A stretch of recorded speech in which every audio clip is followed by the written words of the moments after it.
Hey guys, let's get more news about Miami Heat, but first, don't forget to subscribe and leave your like. Heat first-round pick Kel'el Ware looks back at productive and encouraging summer league. Kel'el Ware's first month with the Miami Heat was productive. While Ware is still 2 months away from the start of his first NBA training camp, the 20-year-old center has already won a championship ring since being selected by the Heat with the 15th overall pick in the first round of this year's draft on June 26. Yes, the championship ring was won in Summer League.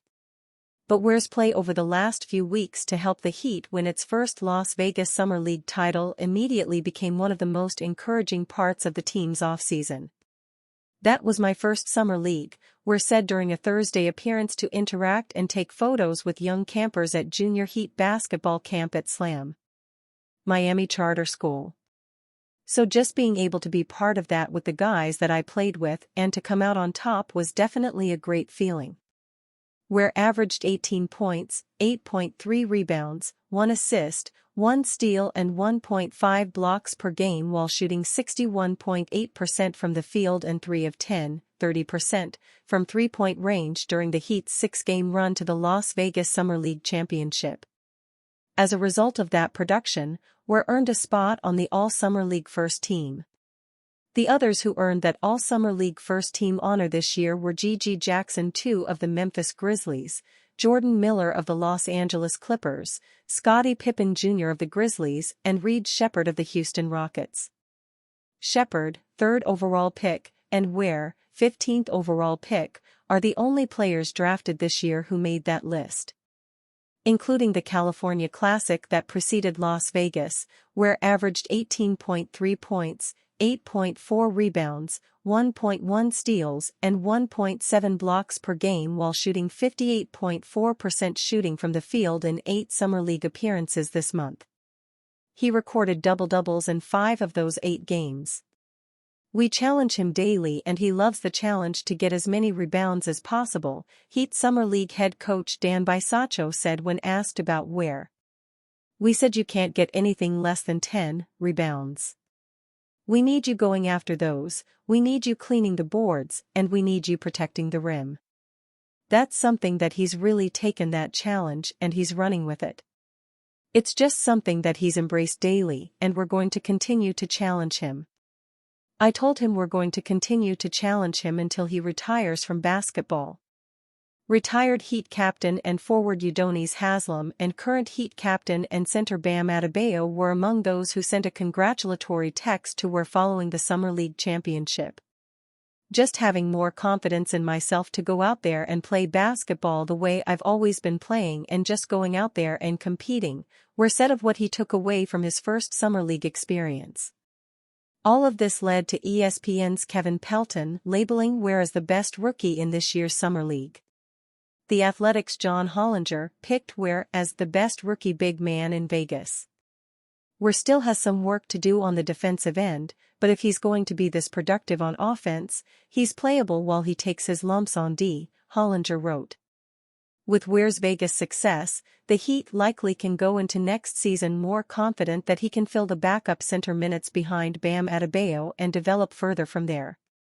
Ware's role with the Heat in his first NBA season will be smaller than the one he had in Summer League. The competition he'll face will be tougher, too. But Ware's size at 7 feet with a 7'5" wingspan, and ability to serve as a rim protector on the defensive end and dynamic roller on the offensive end will help the Heat. Ware is the tallest player on the Heat's roster and brings a different skill set than the other centers on the team, Adebayo, Kevin Love and Thomas Bryant. 2024 NBA free agency signings, ranking best deals, extensions. Not all A's are created equal. Because an A is already full points on a 4.0 scale, I don't award any A+ grades. Still, there are shades of A.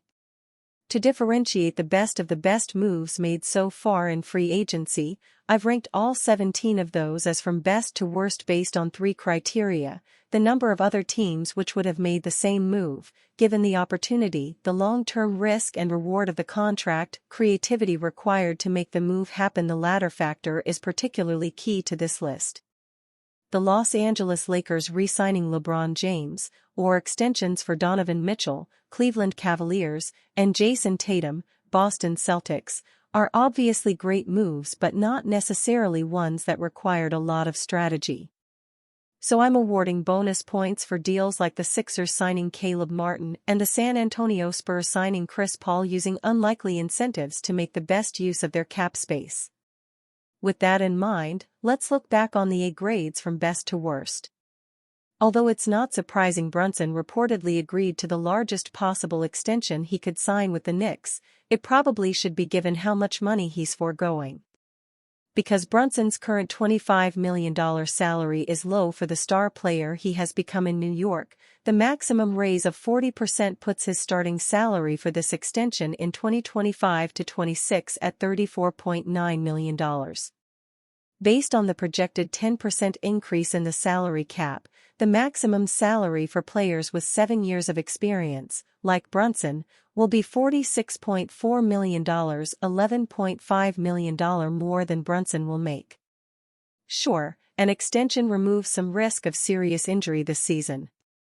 Barring that possibility, Brunson was sure to command max offers after finishing 5th in MVP voting during a breakthrough campaign.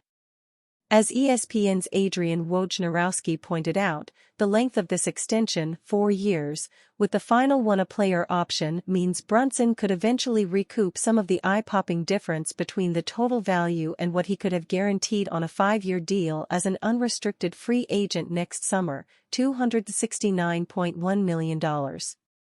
Still, that's at least 3 years in which Brunson is giving up a total of about $37 million in salary as compared to a potential max deal next summer. That difference will be crucial as the Knicks roster gets more expensive. New York now has $151 million committed to 10 players for 2025-26, pending Julius Randle's decision on his $29.5 million player option. Brunson taking less could allow the Knicks to give Randle a raise if necessary or trade him for someone making more money and still stay comfortably below the second luxury tax apron, which is projected at $208 million. By 2026-27, when newcomer Mikal Bridges will start a new contract, it might prove difficult for New York to avoid the second apron. By that point, however, the Knicks could be content re-signing or extending the players they've already accumulated and having the option to trade those players for ones making less money. It seems appropriate to term Brunson's extension a family discount given his dad, Rick, is an assistant coach for New York, a role he previously held under Tom Thibodeau in both Chicago and Minnesota, and team president Leon Rose is Brunson's godfather. Add in the Villanova family that teams Brunson with his former college teammates Dante DiVincenzo, Josh Hart and now Bridges, and it's clear that Brunson's connection with the Knicks is unusually strong. Miami Heat maintains interest in exchange for key player, NBA champion. The Miami Heat led to a summer of hope for fans, with Miami Heat trade rumors promoting a blockbuster addition.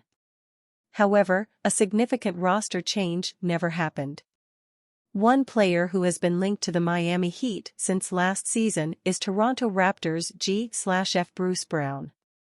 With the Raptors seemingly gearing up for a rebuild after moving on from OG Anunoby, Pascal Siakam and Fred VanVleet last year, having an expensive 27-year-old might not make much sense, even if he's great at his job. However, Brown has an expiring $27 million contract, and many teams, including the Miami Heat, could view this as a very valuable asset. Not to mention the on-court contributions the versatile former NBA champion provides. Meanwhile, according to Brett Siegel of Clutch Points, the Lakers are indeed interested in trading Brown again. The Miami Heat and Milwaukee Bucks are two teams that expressed interest in Brown last season, sources said, and the Miami Heat remain interested in him this offseason. Brett Siegel on the Lakers' interest in Bruce Brown. The Lakers are also open to trading D'Angelo Russell this offseason. His expiring $18.7 million contract provides a great starting point in trade talks, but the Raptors may not be interested in the scoring point guard either, meaning a third team may be needed to facilitate a switch. And you, fan? What do you think of the situation of Bruce Brown? Leave your opinion in the comments.